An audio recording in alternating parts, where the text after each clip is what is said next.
और अभी अभी बिहार सरकार ने ऐसा ऐलान किया जिसके बाद बिहार के लोगों में हड़कंप मच गया है। दरअसल बता दें कि बिहार में जिस तरह से लगातार बढ़ती चीनी के कीमतों को लेकर सरकार ने अब सख्त तेवर अख्तियार कर लिया है। बाजार में चीनी की कीमतों में किसी भी तरह की मनमानी, जमाखोरी या कालाबाजारी को लेकर गन्ना उद्योग मंत्री संजय कुमार ने साफ कर दिया कि सरकार किसी भी सूरत में नरमी बरतने के मूड में नहीं है।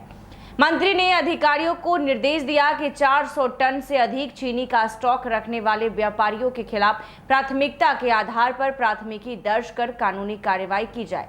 मंत्री का ये फरमान ऐसे वक्त आया जब बाजार में चीनी की कीमतों को लेकर लोगों के बीच बेचैनी बढ़ रही है। सरकार का दावा है कि राज्य की सभी संचालित चीनी मिलों में पर्याप्त मात्रा में चीनी का भंडार मौजूद है। ऐसे में कीमत बढ़ने की कोई जायज वजह नहीं है। सरकार का इशारा साफ है कि अगर कहीं कृत्रिम कमी पैदा कर दाम बढ़ाने की कोशिश हुई तो प्रशासन सीधे कार्रवाई के मोर्चे पर उतर जाएगा। और गन्ना उद्योग विभाग के सचिव धर्मेंद्र सिंह ने पश्चिम चंपारण, पूर्वी चंपारण, गोपालगंज, समस्तीपुर और सीतामढ़ी के जिला अधिकारियों के साथ राज्य की सभी कार्यरत चीनी मिलों के संचालकों को पत्र भेजा। इसमें संयुक्त जांच टीम गठित करने और चीनी के स्टॉक का भौतिक सत्यापन कराने का आदेश दिया। प्रशासन अब सिर्फ कागजी आंकड़ों पर भरोसा नहीं करेगा बल्कि गोदामों में पहुंचकर वास्तविक स्टॉक का हिसाब किताब करेगा। जांच टीम चीनी मिलों के अलावा बड़े व्यापारियों के गोदामों का भी निरीक्षण करेगी। जिला स्तर पर एक वरीय उप समाहर्ता और प्रखंड पदाधिकारी की संयुक्त टीम गठित करने का निर्देश दिया गया।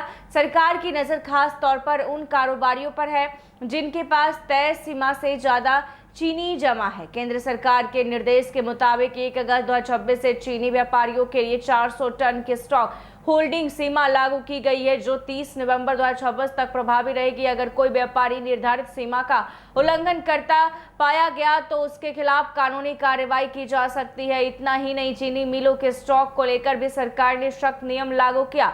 सचिव के निर्देश के मुताबिक चीनी की बिक्री के बाद मिल परिसर में अधिकतम 7 दिनों तक स्टॉक रखा जा सकेगा। इससे अधिक समय तक स्टॉक रखने पर कार्रवाई का प्रावधान है। यानी अब मिलों और कारोबारी दोनों के लिए स्टॉक का हिसाब साफ रखना जरूरी होगा। सरकार ने ये कदम आवश्यक वस्तु अधिनियम 1955 और चीनी नियंत्रण आदेश 1966 के तहत उठाया। नियमों का उल्लंघन करने वाले मिल मालिकों और व्यापारियों के खिलाफ आपराधिक मामला दर्ज किया जा सकता है। प्रशासनिक हलकों में से जमाखोरी और कालाबाजारी के खिलाफ बड़ा अभियान माना जा रहा है।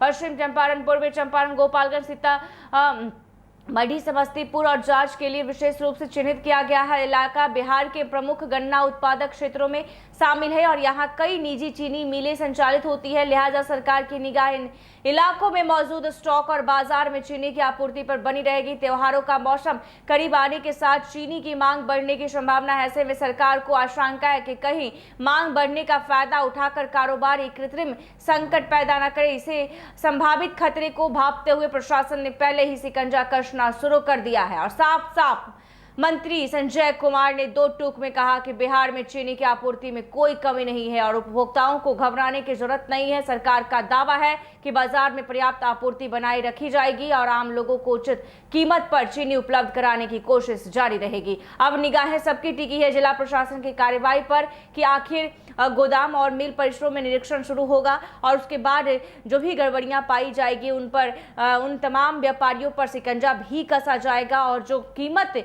चीनी की पहले थी उसी कीमत में चीनी देने की कोशिश लोगों को की जाएगी। तो ये बड़ी खबर बिहार के तमाम जो है उपभोक्ताओं के लिए, यूं कहें कि चीनी जो खरीदते हैं लोगों के लिए। ऐसे ही तमाम खबरों के लिए देखते रहें NBC 24। धन्यवाद।